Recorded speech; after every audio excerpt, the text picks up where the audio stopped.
السلام عليكم، اهلا وسهلا ومرحبا بكم. اليوم راح نديرو طاجين الزيتون. هذا الطاجين راح يوجد ليه ماناش رايحين نطيبوه بلي زيطاب، نطيبو كل شيء مع بعض، نديرو كل شيء يتقلب مع بعض. بسم الله. جبت هنا طاجين، راح نديرو اليوم في طاجين تاع الطين. هنايا نجيبو مغرف تاع سمن ونزيد عليها مغرف تاع زيت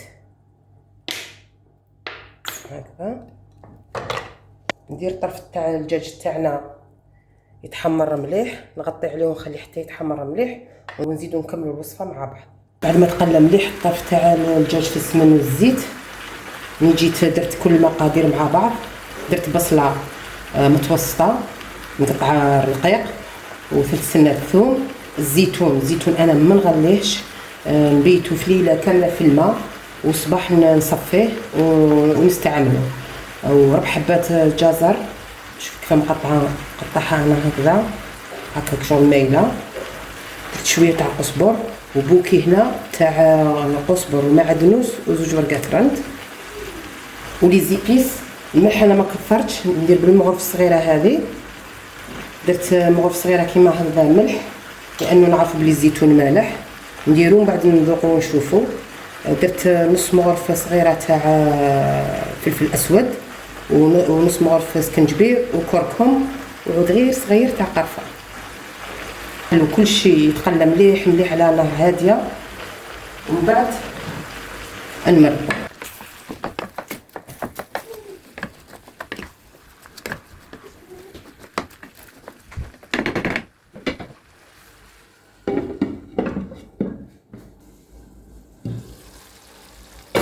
هنا بعد ما تقلى مليح مليح الزيتون والزروديه والدجاج تاعي على نار ناقصه هادئه، هنا نجي نمرق.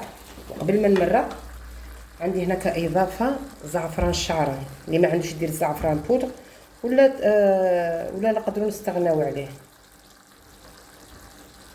انا ندير غير هكذا شويه.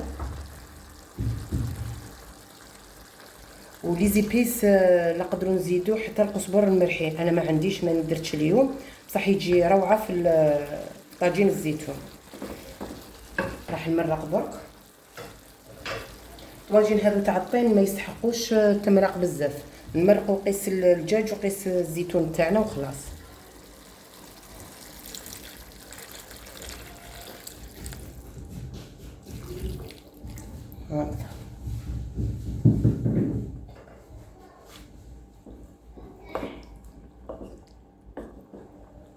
هكذا نغطوا عليه ونخلوه يطيب.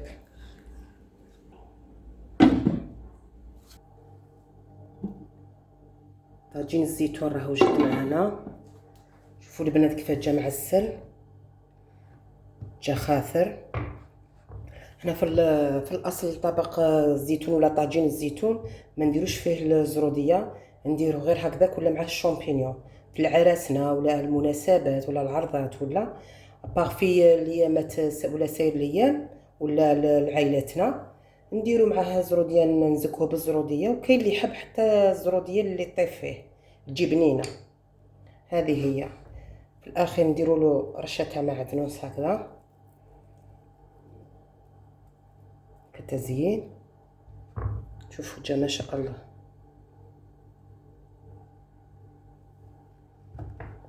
شوفوا المرق تاعو كيفاه جا.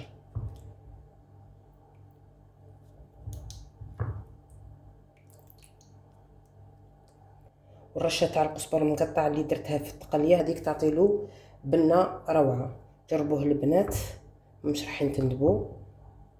طبق هايل. نتمنى تكونوا استفدتوا من الفيديو تاع نهار اليوم، ونتلاقاو في فيديوهات اخرى ان شاء الله، ومع السلامه.